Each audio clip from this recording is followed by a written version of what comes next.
الشفيع المبتلي والحبيب العربي لا إله إلا الله لا إله إلا الله لا إله إلا الله محمد رسول الله. بسم الله الرحمن الرحيم. الحمد لله العظيم القدرة والشان شديد البطش والبرهان حافظ الدين والقرآن ما شاء الله كان ما لم يشأ لم يكن لا حول ولا قوة إلا بالله إن أريد إلا الإصلاح ما استطعت وما توفيقي إلا بالله عليه توكلت وإليه أنيب سبحانك لا علم لنا إلا ما علمتنا إنك أنت العليم الحكيم. قال الله سبحانه وتعالى في القرآن الحميد بسم الله الرحمن الرحيم الرحمن علم القرآن خلق الإنسان علمه البيان. وقال النبي صلى الله عليه وسلم ازهد بالدنيا يحبك الله وازهد فيما عند الناس يحبك الناس أو كما قال عليه الصلاة والتسليم. கண்ணியத்திற்கும் மிகுந்த மேன்மைக்குரிய பாக்கியமான இந்த இருவரும் விழாக்களுடைய நிகழ்ச்சியின் தலைவர் என்னுடைய ஆசிரியர் பெருந்தகை ஜாமியா பாக்கியாத்து சாலிஹாத்துடைய முதல்வர் சங்கைக்குரிய முஃப்தி உஸ்மான் முஹிதீன் ஹஜரத் பெருந்தகை அவர்களே, அதேபோல் இங்கே முன்னிலை வைத்திருக்கக்கூடிய பள்ளியினுடைய நிர்வாக பெருமக்களே, நூலினுடைய பிரதிகளை மிகுந்த ஆர்வத்தோடு சமூகத்தினுடைய எல்லா நல்ல காரியங்களிலும் முன்னிலை வகிக்கின்ற பெருமக்கள், அதை பெற்றுக்கொண்ட பாக்கியமிக்க புரவலர்களே, எனக்கு முன்னால் இங்கே வாழ்த்துறை வழங்கிய மாவட்ட ஜமாத் உலமா சபையினுடைய தலைவர் சங்கைக்குரிய அபுதாஹிர் ஸலாஹி ஹஜரத் அவர்களே, மாவட்ட ஜமாத் உலமாவுடைய செயலாளர் சங்கைக்குரிய ஹஜரத் அவர்களே, மற்றும் இங்கே எனக்கு முன்னால் இங்கே நிறைவாக பேசிய சங்கைக்குரிய ஷாவுல் ஹஜரத் அவர்களே, மற்றும் என்னுடைய ஆசிரியர் பெருந்தகை யூசுஃபி அரபிக் அவர்களுடைய முதல்வர் சங்கைக்குரிய முகமது ஹஜரத் பெருந்தகை அவர்களே, மேடையிலும் முன்னிலையில் அமைந்திருக்கக்கூடிய உலமா பெருமக்களே, சமுதாயத்தினுடைய முன்னோடிகளே, வருங்கால வாழ்நாளுக்கு பொறுப்பேற்க இருக்கின்ற இளைய சமுதாயத்தவர்களே, நாம் என்றும் பேணி பாதுகாக்க வேண்டிய அருமையான பெண்ணினத்தாரை, தாய்மார்களே, சகோதரிகளே, ஆரம்பவான்கள் எல்லோரும் எனது பணிவான இஸ்லாமிய காணிய சலாத்தினை இப்படிப்பட்ட சபைகளில் சலாம் சொல்லப்படுவது 4 பேச்சுகளில் ஒரு பேச்சாக அது ஆகிவிடுகிறது. எனவே பதில் சொல்வது அவசியம் என்பதை பணிவோடு ஞாபகப்படுத்தி சலாம் சொல்லி வார்த்தைகளை தொடங்குகிறேன். அஸ்ஸலாமு அலைக்கும் வரஹ்மத்துல்லாஹி வபரகாத்துஹு. அடையார் பள்ளிவாசல்ல வந்து சதீதீன் ஹஜரத்தை வந்து அறிமுகப்படுத்துறதுங்கிறது கொல்லம்பற்றையில ஊசிக்கிற கதை. ஏன்னா வந்து ஹஜரத் அவர்களை பற்றி அல்லாஹ் தஆலா அவருடைய கண்ணியத்தையும் அவருடைய மேன்மையையும் உலகமெல்லாம் பரவ செய்திருக்கிறான். ஆற்றலுக்கான எந்த தடையும் இல்லாமல் அற்புதமான ஆற்றல் மிக்க ஒரு சொற்பொழிவினுடைய சொந்தக்காரர், சிறந்த ஞானம் உள்ளவர், எதையும் சீக்கிரமாக புரிந்து கொள்ளக்கூடிய பகும் தஃபீனுடைய தஃபீன் செய்யக்கூடிய எல்லா நிலையிலும் உள்ள உயர்ந்த ஆற்றலுக்கு சொந்தக்காரர் இருந்தவர்கள். எதையும் நாம் ஒரு கோணத்தில் பார்த்து அதற்கு வித்தியாசமான கோணத்தில் அதை பார்க்கக்கூடியவர், விளக்கம் சொல்லவில்லை. கண்ணியமிக்கவர்களே, இப்படி பல்வேறு நிலைகளிலே உயர்ந்த விசேஷமான தன்மை உள்ளவர்கள் தன்னுடைய வாழ்நாளினுடைய ஒரு உயர்ந்த சாதனையாக, அதாவது கண்ணியமிக்க சஹாபிகளை இங்களை தொட்டு வரலாறு நூலை வெளியிட்டிருக்கிறார். அதே போல ஒரு 750 வருஷம் 750 வாரம் அவர்கள் தஃசீருடைய 750 வருஷம் ஆகி வைக்கப்பட்டவர்களுடைய விளைவுகளை நம்பி 750 வாரங்கள் அவர்கள் தொடராக அந்த தஃசீருடைய வகுப்பையும் இங்கே சிறப்பாக நடத்தி கொண்டிருக்கிறார்கள்.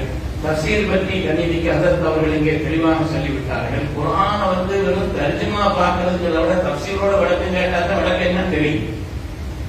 ஹஜரத் அப்துல்லாஹ் இப்னு அப்பாஸ் ரலியல்லாஹு அன்ஹு அவங்கள்ட்ட ஒரு தடவை கேட்கப்பட்டுச்சு, குர்ஆன் ஒண்ணு, நபி ஸல்லல்லாஹு அலைஹி வஸல்லம் ஒண்ணு, தீனுல் இஸ்லாம் ஒண்ணு, இதாபடி வழி வழியா வருது, நபியும் ஒண்ணு, மக்கள்கிட்ட ஏன் பிரிவினை ஏற்படுதுன்னு கேட்டாங்க. குர்ஆன் ஒண்ணு, ஹதீஸ் ஒண்ணு, அதே போல இஸ்லாம் மார்க்கம்ங்கிறது ஒண்ணு, எல்லாம் ஒண்ணாதான் இருக்குது, அப்படிதான் போய்கிட்டு இருக்குது. எதுக்கு மக்களுக்கு மத்தியிலே மாறுபட்ட கருத்தும் அவர்களுக்கு மத்தியிலே பிரிவும் ஏற்படுவதற்கான நிலை ஏற்படுகிறது என்று கேட்ட பொழுது சையதுனா இப்னு அப்பாஸ் ரலியல்லாஹு அன்ஹு சொன்னார்கள், அதனுடைய விளக்கத்தை தெரிவதிலே வித்தியாசம். தேர்தல் நேரமா இருக்கிறதுனால ஒரு ஞாபகத்துக்கு உதாரணம் சொல்கிறேன். உதாரணமா குர்ஆன் சொல்றாரு, கையை கையோடு சேருங்கள். கையை கையோடு சேருங்கள் ஒரு ஆள் சொல்றாருன்னு வைங்க. ஒரு 1500 வருஷம் கழிச்சு இந்த வார்த்தை மட்டும் போய் ஒரு ஆளுக்கு சேருது. இப்போ நமக்கு அர்த்தம் தெரிஞ்சுக்கிறோம். கையால ஓட்டு போடுறோம், கை போடுங்க, ஏதோ அர்த்தம் வச்சுக்கிறோம். இப்போ ஒரு 1500 வருஷம் கழிச்சு கையை கையோடு சேருங்கன்னா எப்படி எல்லாம் வழக்கம் சொல்லுவாங்க. அதுக்கு நல்ல விருதுவான ஒரு அர்த்தம் சாபாச்சிருக்கேன். கொஞ்சம் ரொம்ப இருந்தா சண்டை கொடுக்குவாரு. பல்வேறு அர்த்தங்கள், அதற்கு விரிவான காரியங்கள் எல்லாம் காரணங்கள் எல்லாம் சொல்லி அர்த்தங்கள் வித்தியாசப்படும்.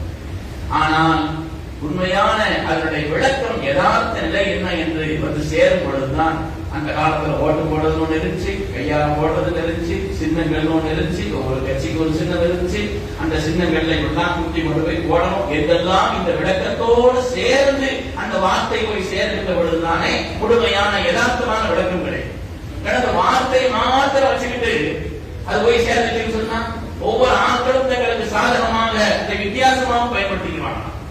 கேரளால ஒரு தேர்தல் நடந்துச்சு. ஒரு ஆள் மான் சின்னம், இன்னொரு ஆள் மரம் சின்னம், ரெண்டு போட்டி போட்டாராம்.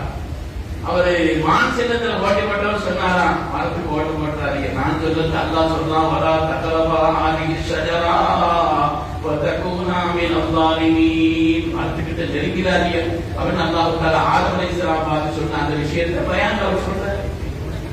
அதனால தங்களுடைய நிலைகளுக்கு தோதுவாக சுயநலத்தினுடைய அடிப்படையிலே குர்ஆன் ஹதீஸும் எந்த ஒரு அடிப்படையிலே சொல்லப்பட்டதோ அந்த நோக்கத்தை விளக்காமல் வார்த்தை மட்டும் விளக்கணும்னா சருகுதலுக்கான வழி இருக்கிறது. அப்படி இல்லாமல் அதை பற்றிய ஞானம் உள்ளவர்கள், அதை பற்றிய தெளிவுள்ளவர்கள் குர்ஆனையும் ஹதீஸையும் சஹாபிகளுடைய வரலாறையும் விளக்கத்தையும் எல்லாவற்றையும் தெரிந்து அந்த வார்த்தைக்கு விளக்கம் சொல்லும் பொழுது உண்மையிலேயே அந்த குர்ஆனை முழுமையாக பெற்றுக் கொள்வதற்குண்டான ஒரு நிலை, அந்த மகத்தான வாய்ப்பை அதற்கு அவர்களின் மூலமாக அல்லாஹ் சமூகத்திற்கு கொடுத்திருக்கிறான். அல்லாஹ் தஆலா இந்த சமூகத்தினுடைய தீனின் உயர்வுக்கு அல்லாஹ் இதை காரணமாக ஆக்கியருள்வானாக.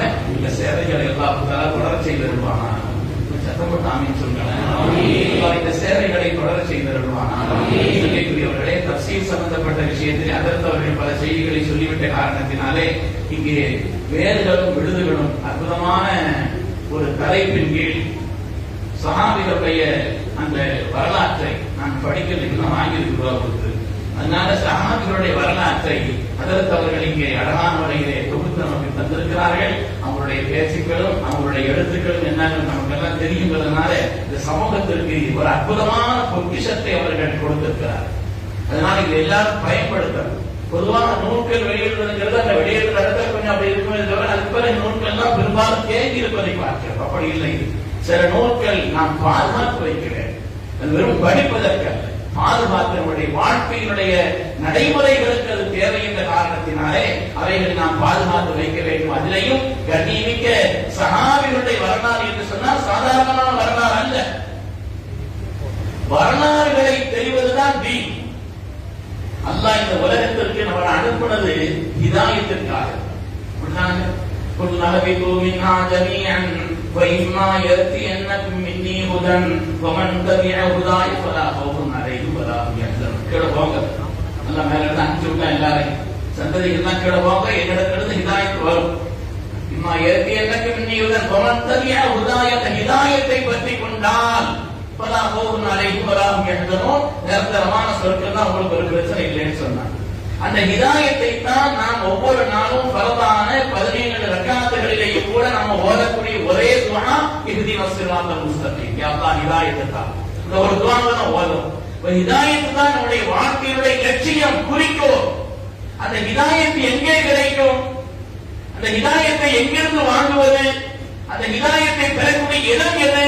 சிராத்தல்லதீன அன்அம்த அலைஹிம், அல்லாஹ் யாருக்கு அருள்வாளித்தானோ அப்படிப்பட்ட நன்மக்களுடைய பாதை தான் ஹிதாயத்.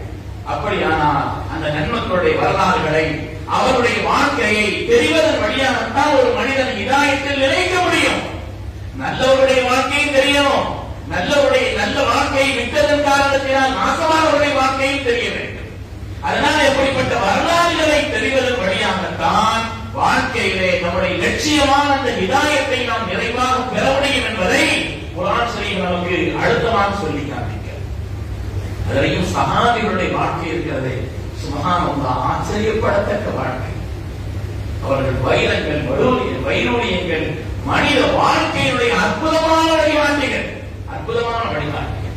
அல்லாஹ் தஆலா இந்த உலகத்தில் அவன் ஹிதாயத்திற்கு காட்டுவதற்காக நபிமார்களை தேர்ந்தெடுத்ததை போல, நபிமார்களை அல்லாஹ் தேர்ந்தெடுத்ததை போல ஸல்லல்லாஹு அலைஹி வஸல்லம் சுஹபத்திற்கான சஹாபிகளை அல்லாஹ் தேர்ந்தெடுத்தான். இஹ்தாரஹுல்லாஹு லிசுஹபத்தி நபியிஹி வ லிஇகாமத்தி தீனிஹி, தன்னுடைய நபியின் தோழமைக்கும் தீனை உலகத்தில் நிலைநிறுத்துவதற்கும் அல்லாஹ்வினால் தேர்ந்தெடுக்கப்பட்ட மக்கள். குலில் ஹம்துலில்லாஹ் வ ஸலாமுன் அலா இபாதிஹி அல்லதீன இஸ்தஃபா, அல்ஹம்துலில்லாஹ் சொல்லுங்க. அவன் தேர்ந்தெடுத்தான் என்று அல்லாஹ் தஆலா சொன்னான். அந்த ஆயத்திற்கு விளக்கம் சொல்லப்படுது, சஹாபா தன்னுடைய நபியின் தோழமைக்காக அல்லாஹ் தேர்ந்தெடுத்த அந்த மகத்தான மனிதர்கள் சஹாபாக்கள். அவங்கள படிக்கணும், அவர்களை கொண்டுதான் அல்லாஹ் இந்த தீனை நிலைநிறுத்த செய்வார். ஒரு கட்டணம் நிற்கிறது, அவருடைய அடித்தளம் இருப்பதை போல, அந்த அடித்தளத்தை கொண்டு கட்டணம் இருப்பதை போல தீனுல் இஸ்லாம் என்ற இந்த கட்டணம் நிறைவேற்றிருக்கிறது என்று சொன்னால் அதற்கு அடித்தளமானவர்கள், அதற்கு காரணமானவர்கள் சகைப்படி சஹாபாக்கள். வாழ்க்கையில் எந்த கட்டத்திலும் பொதி ஐயீஹிம் இத்ததைத்தும் யாரை பின்பற்றினாலும் வெற்றின்னு சொன்னான். அப்படி உலகத்தில் ஒரு மனித கூட்டத்தை சொல்ல முடியுமா? ஸல்லல்லாஹு சொல்கிறார்கள், பொதி ஐயீஹிம் இத்ததைத்தும் யாரை பின்பற்றினாலும் நீங்கள் மகத்தான வெற்றி பெறுகிறீர்கள். அல்லாஹ் இஸ்தஃபா இந்த வார்த்தையை சொல்கிறான். சகைக்குரிய உலமாக்கள் இங்கே இருக்கிறார்கள். அரபியில இஸ்திவா இருக்குது, இஹ்தியார் ஒன்று இருக்குது. ரெண்டும் தேர்ந்தெடுக்கிறது தான் அர்த்தம். இஹ்தியார்னா ரெண்டுல ஒன்று, சாயா வேணுமா காப்பி வேணுமா, ரெண்டுல ஒன்று, அவ்வளவுதான். அது இஹ்தியார். இஸ்திவாங்கிறது அப்படி இல்லை, நிறைய ஐட்டங்கள் இருக்கும், அதை தேர்ந்தெடுக்கிறது. அதே போல இந்த மனித சமூகத்தினுடைய மொத்தத்தில் இருந்த அல்லாஹ் தஆலா தன்னுடைய நபியின் தோழமைக்காக தேர்ந்தெடுத்தான் என்ற அந்த இஸ்திவா என்ற வார்த்தை இருக்கிறதே, இஸ்திவா என்ற வார்த்தை இருக்கிறதே, அப்படி அல்லாஹ் தேர்ந்தெடுத்தார். சஹாபிகளிலே முதலாளிகள் இருந்தார்கள், தொழிலாளிகள் இருந்தார்கள், அரபுகள் இருந்தார்கள், அரபிகள் அல்லாதவர்கள் இருந்தார்கள், ஆண்கள் இருந்தார்கள், பெண்கள் இருந்தார்கள். பல நிலைகளில் கலந்து ஒரு குறிப்பிட்ட ஊர், குறிப்பிட்ட நபர்கள் என்பது மாத்திரமல்ல, எல்லோரும் இருந்தார்கள். அல்லாஹ் தஆலா அவர்களை ஹிதாயத்திற்காக. ஒவ்வொரு சஹாபியினுடைய வரலாறும் மகத்தானது, மாண்பானது. யாரையும் நம்ம குறைத்து எந்த நிலையிலும் வழிபட முடியாது. வித்தியாசமான ஒவ்வொரு சஹாபியினுடைய வரலாறு. ஒரு சஹாபியுடைய வரலாறு எதற்கு இப்பதான் பார்த்தேன். சையதுனா அபூதர் ரிஃபாரி அவர்களுடைய வரலாறை முதல்ல அவர்கள் எழுதியிருக்கிறார். சையதுனா அபூதர் ரிஃபாரி அவர்களுடைய வரலாற்றையும் அதற்கு அவர்கள் குறிப்பிட்டு காண்பித்திருக்கிறார்கள். அந்த சஹாபிகள் ஒவ்வொருவருடைய வரலாறும் மாண்பானது, உன்னதமானது. இதிலே சையதுனா அபூதர் ரிஃபாரி அவர்கள் இருக்கிறாங்களே, அவங்களை பற்றி உண்டான சுருக்கமான சின்ன செய்தி. சஹாபிகள் அவங்க ஒரு தனித்தன்மை வாய்ந்தவர்கள். சையதுனா அபூதர் ரிஃபாரி, அபூதர் இந்த பேரை ஞாபகம் வச்சுக்கிறார். அவங்களுடைய அசல் பெயர் இந்து, ஆனால் சையதுனா அபூதர் என்ற பெயரால் அறியப்படுகிறார்கள். சையதுனா அபூதர் ரிஃபாரி ரலியல்லாஹு அன்ஹு அவர்கள் சஹாபிகள்ல ஒவ்வொரு ஆட்களுக்கும் சில விசேஷங்கள் இருக்கும். அபூதர் ரலியல்லாஹுடைய விசேஷம் என்னன்னு சொன்னா, கஅபாவினுடைய முற்றத்தில் நின்று முதலாக சத்தமிட்டு ஷஹாதத்தை மொழிந்தவர்கள் அபூதர் ரிஃபாரி. அஷ்ஹது அன் லா இலாஹ இல்லல்லாஹ் வ அன்ன முஹம்மதர் ரசூலுல்லாஹ் என்று கஅபாவினுடைய முற்றத்தில் நின்று கொண்டு சத்தமிட்டு முதலாக சொன்ன சஹாபி சையதுனா அபூதர் ரிஃபாரி. அதேபோல அவங்களுடைய விசேஷம் என்னன்னு சொன்னா, முதலாக அஸ்ஸலாமு அலைக்கும் என்பதை நாயகத்தை பார்த்து சொன்னவர்கள் அவர்கள்.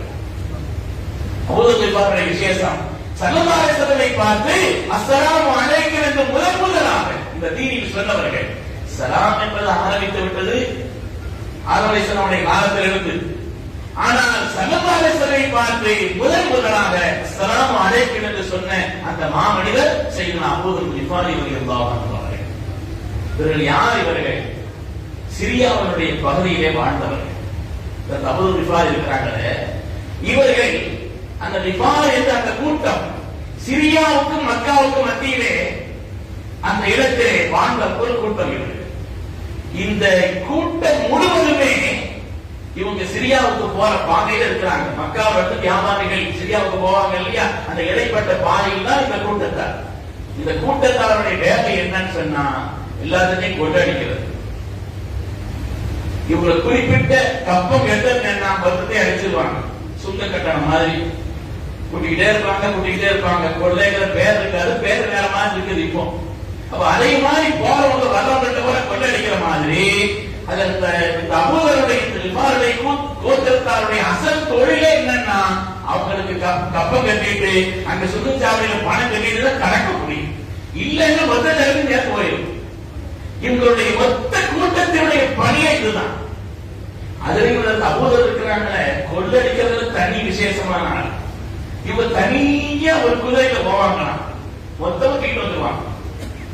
இவங்க வந்து கொள்ளடிக்கிறது ஆக உச்சம், யாருக்கும் பயப்பட மாட்டாங்க, கூட்டமாக போக வேண்டியதில்லை. இது சிங்கம், தனியா போய் இந்த சிங்கம் மொத்தத்தை அடிச்சுட்டு வந்துடும். அப்படிப்பட்ட ஒரு நிலையில் உள்ளவர்கள் சின்ன அபூதர் கிஃபாரி அவர்கள். ஆனால் ரொம்ப நாட்களாக இந்த கொள்ளையுடைய பணியிலேயே இருந்த காரணத்தினால் சடங்கு ஏற்பட்டது. நாம என்ன அநியாயத்தை பண்ணிட்டு இருக்கிறோம், இத்தனை பேருடைய கெட்ட துவா வாங்கிட்டு இருக்கிறோம். நாளெல்லாம் இந்த தொழில இப்படிப்பட்ட ஒரு கேவலமான காரியத்தை செய்யணுமான மனதளவு அவங்களுக்கு ரொம்ப பெரிய உழைச்ச மனதுல வந்து அவங்களுக்கு வருத்தங்கள் இருந்துகிட்டே இருந்துச்சு. அது கொஞ்ச நாள் என்ன செய்தாங்கன்னா அந்த தொழிலை விட்டுட்டாங்க. அதை விட்டுட்டாங்க. அதுக்கு பிறகு அது மாதிரி அவங்களுக்கு இன்னொரு விஷயம் மனதை உறுத்தியது என்று சொன்னால், சிலை வணங்குவது உங்களுடைய மனதில் உறுத்திக்கிட்டே இருந்துச்சு. அதுவும் பல காரணங்களால் சிலை வணங்குவது உங்களுடைய மனதில் உறுத்திக் கொண்டே இருந்தது. அதனால சரதார செலவு சந்திக்கிறதுக்கு 3 வருஷத்துக்கு முன்னாலேயே சிலை வணங்குவதை விட்டுட்டாங்க.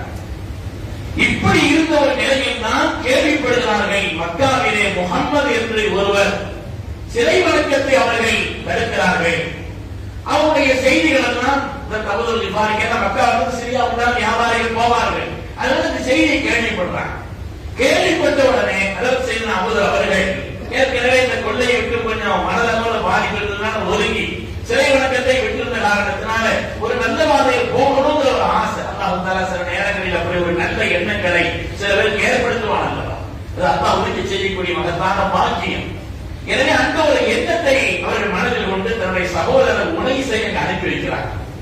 சகோதரர் உனைசை மாதிரி மக்கள் ஒரு ஆள் வந்திருக்கிறார், நல்ல செய்திகளை சொல்கிறார், நல்ல உயர்நிலைகளை சொல்கிறார், கேள்விப்படுறோம், நீ போய் பார்த்துட்டு பாப்பா. ஆனா அவருக்கு மக்காவோட கடும் எதிர்ப்பு இருப்பதா கேள்விப்படுறோம், பகிரங்கமா ஒரு காரியத்தையும் செய்ய முடியலங்கிறது சேர்ந்து கேள்விப்படுறோம். அதனால அவருடைய இறைகளை அறிந்து வா என்று தன்னுடைய சகோதரர் உனைஸ் அவர்களை அனுப்புகிறார். இவங்க போய் பார்த்துட்டு அங்க உள்ள நிலைகள் எல்லாம் வந்து தெளிவா வந்து சொல்ற அளவுக்குள்ள நிலை இல்லை இவங்களுக்கு. ஏன்னா பறிக்க இருக்கிறாங்க, ரகசியமான நடவடிக்கை இருக்கிறதுனால வந்து சொன்னாங்களாம், நல்ல மனுஷங்க அப்படி மட்டும் சொல்லிட்டாங்க. ஒரு நல்ல மனிதர், அதற்குமே உங்களுக்கு சொல்ல விளக்காத அளவுக்கு இருந்து ஆய்வு செய்ய உங்களுக்கு தெரியல, வந்து நல்ல மனிதர் மட்டும் சொன்னாங்க. அதுக்குமே அந்த அபூதர் அவர்களால் இருக்க முடியாது. இவங்க கட்டு போயிட்டாங்க.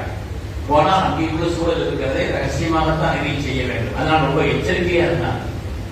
எந்த அளவுக்கு எச்சரிக்கைன்னு சொன்னா, மக்காவினுடைய அந்த கஅபாவின் முற்றத்திலேயே 30 நாட்கள் படுத்திருந்து தன்னுடைய காலங்களை கழித்தார். யார்கிட்ட எதுவும் பேசுகிறது, ஏதோ வியாபார விஷயமா வந்திருக்கிறாரு, யாரையோ சந்திக்க வந்திருக்கிறாரு அப்படின்னு வந்தவங்க நினைச்சாங்களே தவிர அந்த இடத்திலேயே சம்சமை குடித்துக் கொண்டு காலத்தை கழித்தார். இந்த 30 நாட்களை விட அவன் கழிச்சுதான் வரலாறு. ஒரு நாள் அதற்கு அறிவர்கள் அவங்க ஒரு முற்றத்துல படுத்திருக்கும் பொழுது கேட்கிறான், யாரையும் தேடி வந்தீங்க, இன்னும் அவங்களுக்கு அடையாளம் தெரியலன்னு கேட்கிறான்.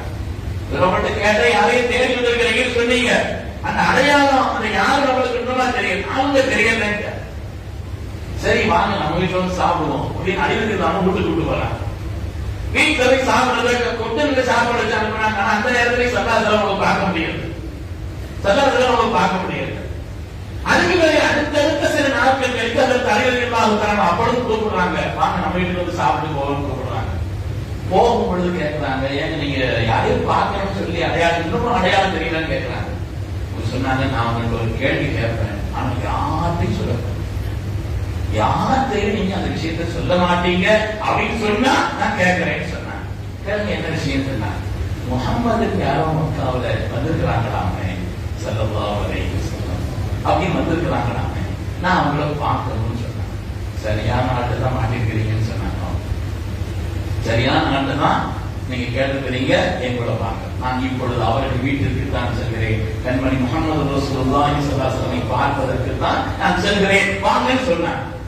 ஆனா இங்க எச்சரிக்கையா வரணும், இங்க உள்ள சூழ்நிலை உங்களுக்கு தெரிஞ்சிருக்கும். அதனால ரொம்ப ரகசியமா என்னை பின்தொடர்வது போல யாருக்கும் தெரிந்து விடக்கூடாது. இவர் பின்னால் அவர் பின்னால் இவர் போயிட்டு இருக்கிறாரு யாரும் விளங்கிடக்கூடாது. யாராவது மக்காவிலே பொருத்தமில்லாத விரோதிகள் யாராவது வந்தால் அந்த நேரத்தில் நான் ஒரு எச்சரிக்கை உணர்வாக அந்த சோகத்துல அல்லது கொஞ்சம் குனிஞ்சு செருப்பு செய்யற சரி செய்யற மாதிரி நான் குனிவேன். அப்படி குனிஞ்ச நேரத்துல ஆகா பொருத்தமில்லாத எவ்வளவு வர்றாங்க அப்படிங்கறது விளங்கி என்ன முன்னே நீங்க நடந்து போயிடும். என் பின்னால் வர மாதிரி காட்டக்கூடாது.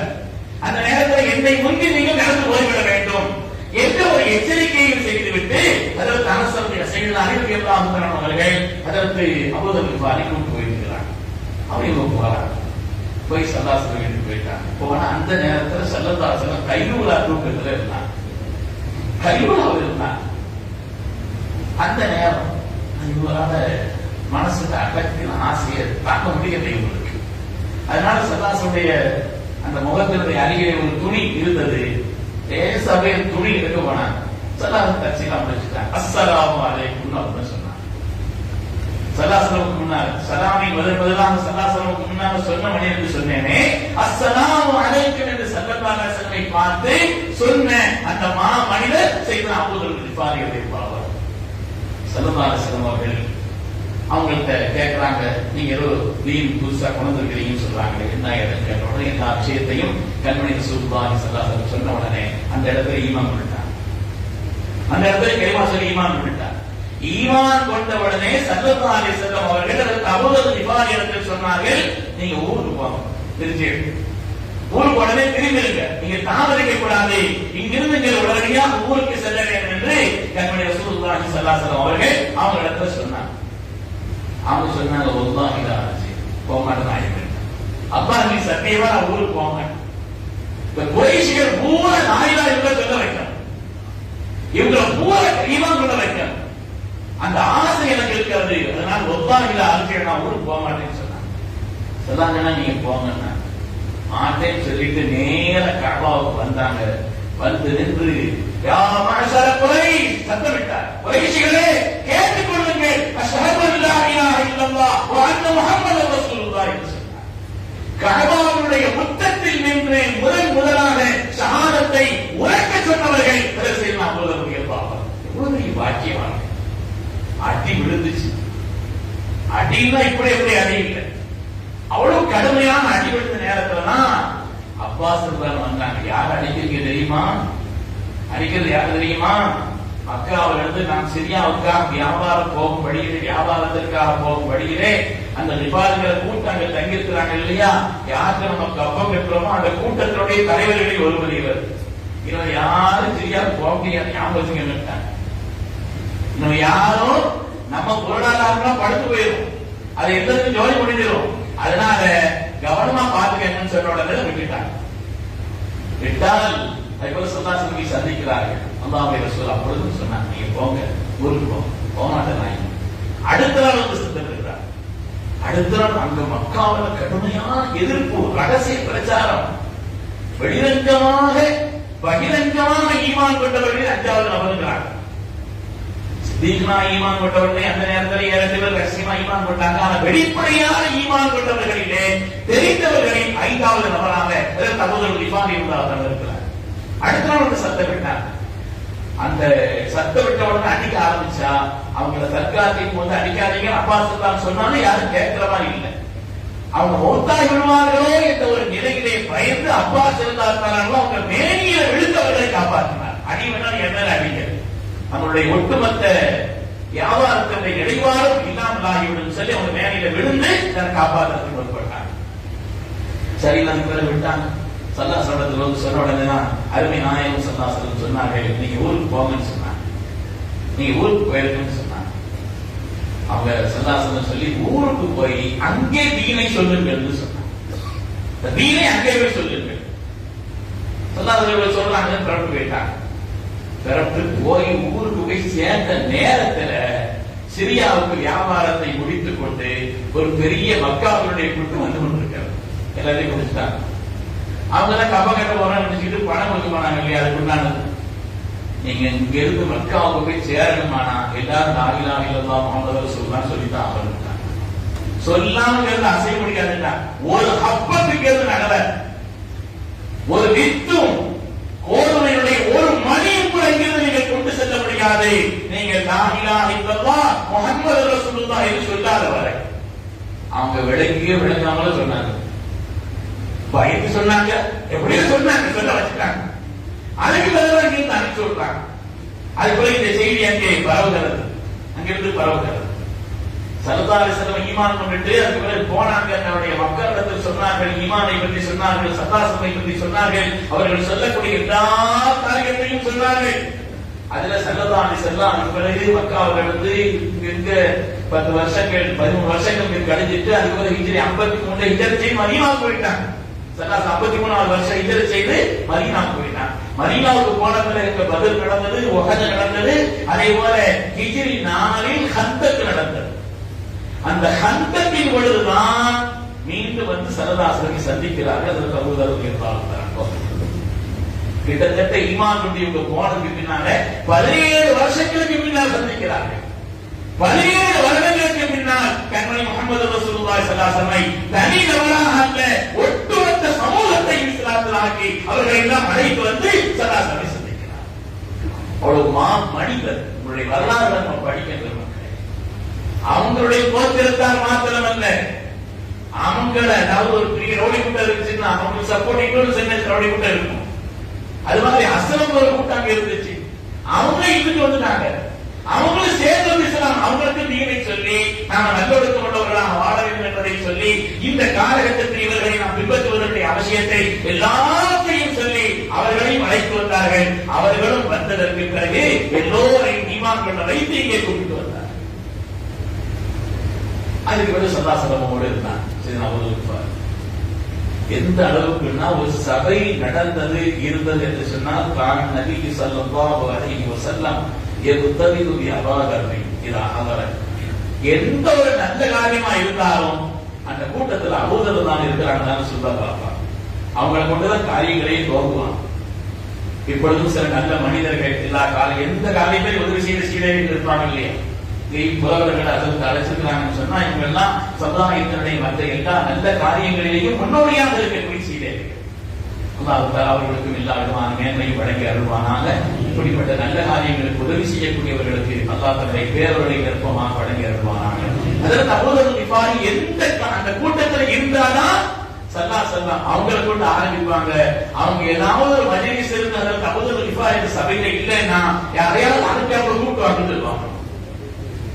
அந்த அளவுக்கு ஸல்லல்லாஹு அவங்களுக்கு முக்கியத்துவம் கொடுத்தாங்க.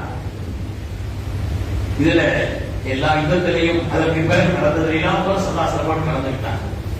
தபூக் யுத்தம் பிரமாக்கிடத்தில் கேட்டு பாருங்க. தபூக் யுத்தம் ரொம்ப கடுமையான வெயில் காலத்தில் நடந்த யுத்தம்.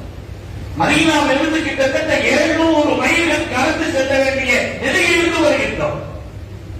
அறுவடையுடைய நேரமாக இருந்த ஒரு நிலை, அறுவடை செய்ய வேண்டிய நேரமாக இருந்த ஒரு நிலை. தபூக்கினுடைய யுத்தம் கிட்டத்தட்ட மதீனாவிலிருந்து 700 மைல்களுக்கு அப்பால் இவர்கள் செல்ல வேண்டும். அந்த நேரத்தில் அபூதர் கிஃபாரி அவர்கள் பயணம் செய்த அந்த ஒட்டகம் இருக்கிறதே அது கொஞ்சம் இயலாமல் ஆயிடுச்சு. அதனால இவங்க பெரும்பாலும் நடந்து வந்தாங்க. நடந்து வரக்கூடிய அந்த நிலையில் பார்த்து சொன்னாங்க, எங்க அபூதர் அவர்களை எங்கன்னு கேட்டாங்க. இந்த அபூதர் அவர்களை எங்கன்னு சொன்னாங்க கேட்கிறாங்க, உங்க தனியா வந்துட்டு இருக்கிறாங்கன்னு சொன்னாங்க.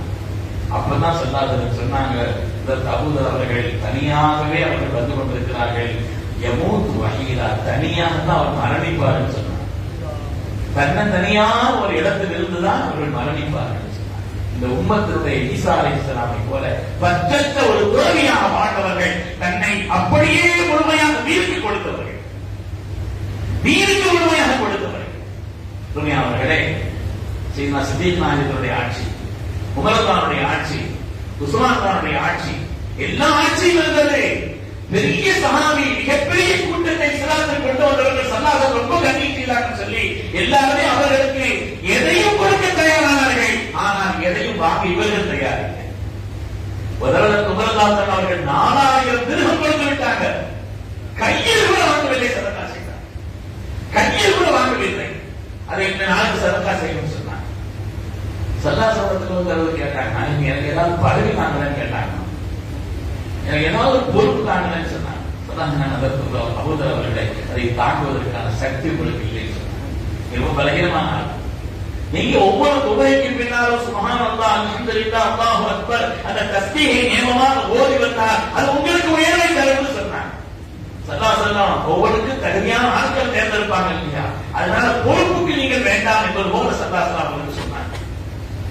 நீங்க ரொம்ப பலகீனமா மிருதுவான குணம் கொண்டவர், இப்பொழுது ஆரம்பத்தில் இருந்த நிலைக்கு நேர் மாற்றமாக அந்த தபூதர் இருந்தார்.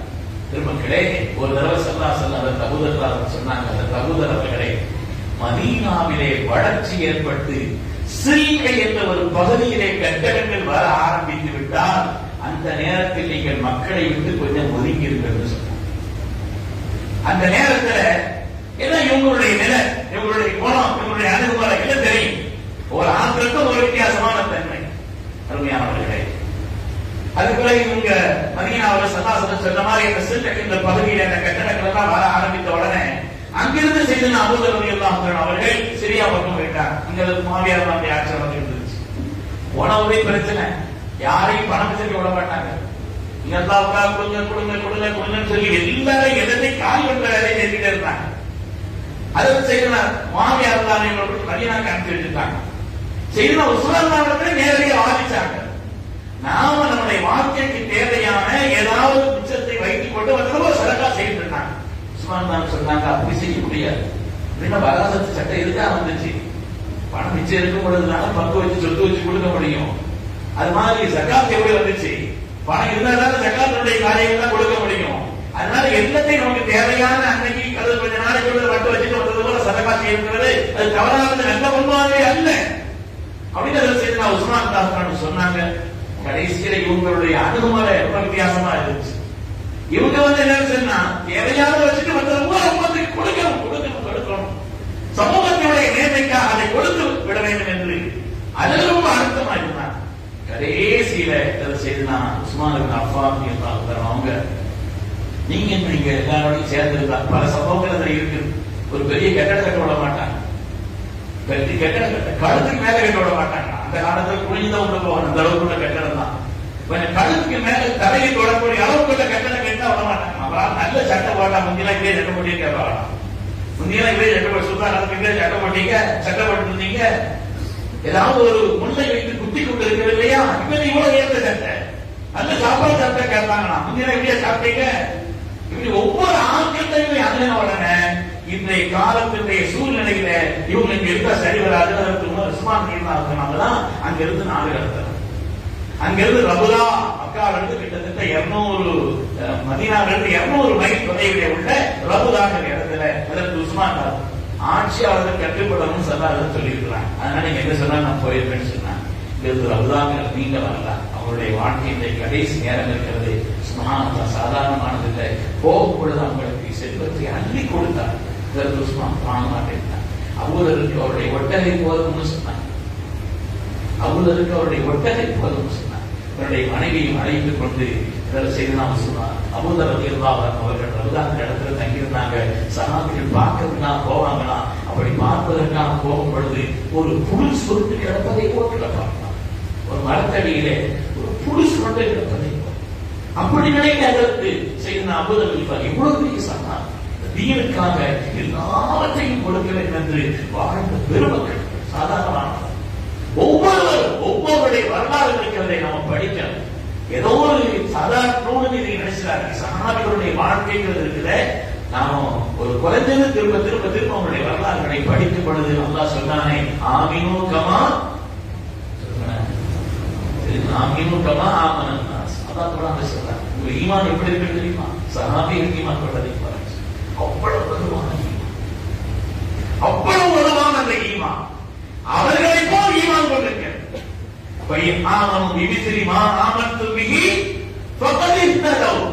சஹாபிகள் ஈமான் கொண்டதை போல் நீங்கள் ஈமான் கொண்டால் நீங்கள் ஹிதாயத் அதனுடைய உச்சத்தில் வந்துட்டீங்கன்னு சொன்னார். அப்படி இந்த தீனுக்கு முன்மாதிரியானவர்கள், அடித்தளமானவர்கள், ஈமானுக்கு உறவிட்டவர்கள், கியாமத் வரை இந்த தீன் நிலைப்பதற்கு காரணமானவர்கள், தன்னுடைய நபியின் சுஹபத்திற்காக இந்த தீனை நிலைத்துவதற்காக அல்லாஹ்வினால் தேர்ந்தெடுக்கப்பட்டவர்கள். எனவே அவருடைய வரலாறுகளை தெரிந்த, அதை பற்றி ஆழமான ஞானம் உள்ள அப்படிப்பட்ட மதத்தவர்கள் இந்த நூலை எழுதியிருக்கிறார்கள். அதனால இது ஒரு நூல் சாதாரணமா 10ஓடு 11 அப்படிங்கிற மாதிரி ஒரு நிலை இல்லாமல் நாம வீட்டுல வாங்கி வச்சு பெண்களை படிக்க சொல்றோம். நாமளும் அதை படிக்க திரும்ப திரும்ப வரலாறுகளை படிக்கும் பொழுது நம்முடைய ஈமானுக்கு உரம் கிட்டும், நம்முடைய ஈமானுடைய வலுவுகள் காரணமாக இருக்கும் என்பதை நம்முடைய கவனத்தில் வைத்துக் கொள்ள வேண்டும். இந்த விழாவிலே கலந்ததை நான் ஒரு பாக்கியமாக கருதுகிறேன். அல்லாஹ் சுப்ஹானஹு வ தஆலா இந்த கூட்டத்தை கபூல் செய்திருவானாக. உலகத்திலேயே 2 இடத்துதான் ரசூலுல்லாஹி ஸல்லல்லாஹு அலைஹி வஸல்லம் ரௌலத்துல் ஜன்னான்னு சொல்லியிருக்கிறாங்க. 2 சபை தான். ஒன்று மஜ்லிஸுல் இல்ம், இல்முடைய மஜ்லிஸ். இன்னொன்று மாபைன பைத்தி வ மின்பரி ரௌலத்துல் ஜன்னா. என்னுடைய வீட்டிற்கும் என்னுடைய மெம்பருக்கும் படி மத்தியில இருக்கக்கூடிய அந்த இடம் ரௌலத்துல் ஜன்னா, சொர்க்கத்தின் பூங்கான்னு சொன்னாங்க. எனவே இந்த சஹாபிகளுடைய வரலாறுகளை படிப்பதும் நம்முடைய அறிவை வளர்த்துக் கொள்வதற்கும் ஈமானை வளர்த்துக் கொள்வதற்கும் காரணமானது என்பதை தெரிவித்துக் கொண்டு அல்லாஹ் தஆலா அவனுடைய தீனிலே இஹ்லாஸான பரிசுத்தமான வாழ்க்கை வாழக்கூடியவர்களாக, தீனுடைய சாதிமீன்களாக அல்லாஹ் நம்மை எல்லாம் தேர்ந்தெடுத்துக் கொள்வானாக. ஹிதாயத்தில் நிலைத்தவர்களாக அல்லாஹ் நம்மை ஆக்கி அருள்வானாக. மற்றவருடைய ஹிதாயத்திற்கு அல்லாஹ் நம்மை காரணமாக ஆக்கி அருள்வானாக. நம்முடைய கடந்த காலங்களை விட வரக்கூடிய காலங்களை அல்லாஹ் வாக்கியமானதாக ஆக்கி அருள்வானாக. அல்லாஹ் நம்முடைய வியாபாரங்களில் பறக்கச் செய்வானாக. உத்தியோகங்களிலே அல்லாஹ் உயர்வை தந்தருள்வானாக. ஹலாலான ரிஸ்கை அல்லாஹ் நமக்கு விசாலமாக்கி தந்தருள்வானாக. அவன் தந்த பாக்கியங்களிலிருந்து அவனுடைய தீனுக்காக செலவு செய்யக்கூடிய மகத்தான ஒரு பாக்கியம் உள்ளவர்களாக அல்லாஹ் நம்மை ஆக்கியது புரிவானாக. எல்லோருக்கும் அல்லாஹ் நீண்ட ஹயாத்தை தந்தருள்வானாக. வாழும் காலமெல்லாம் பூரணமான ஆசியத்தோடு அல்லாஹ் நம்மை வாழ செய்தருள்வானாக. நீண்ட ஹயாத்தை தந்து நம்முடைய வாழ்நாளுடைய கடைசி நேரத்தில் எந்த கலக்கமும் எந்த பயமும் இல்லாமல் ஷஹாதத்தை மொழித்தவர்களாக ஆனந்தத்தோடு ரப்பை சந்திக்கும் நசீபையும் கிறிஸ்துவன் ஃபாத்திமாவையும் அல்லாஹ் நமக்கு நசீபாக்கி அருள்வானாக. சிறந்த துன்யாவையும் சிறந்த ஆகிரத்தையும் அல்லாஹ் எல்லோருக்கும் தந்தர் புரிவானாக. பிஹக்கி சய்யிதினா முஹம்மது ஸல்லல்லாஹு அலைஹி வஸல்லம் வ ஆகிரு தஅவானா அனில் ஹம்துலில்லாஹி ரப்பில் ஆலமீன். அஸ்ஸலாமு அலைக்கும்.